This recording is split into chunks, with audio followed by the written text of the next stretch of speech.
Hi friends, welcome to 5 Minutes Tech YouTube channel. Here is Samsung Galaxy A14 smartphone.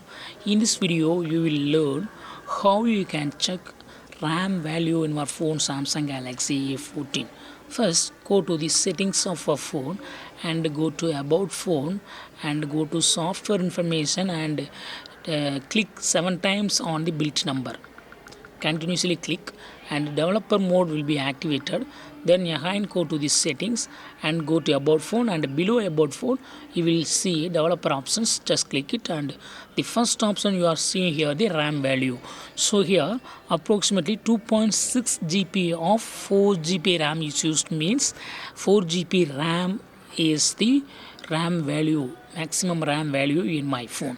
So in this way you can easily find the RAM value and its usage in your phone Samsung Galaxy A14. That's all friends. Thanks for watching. Bye.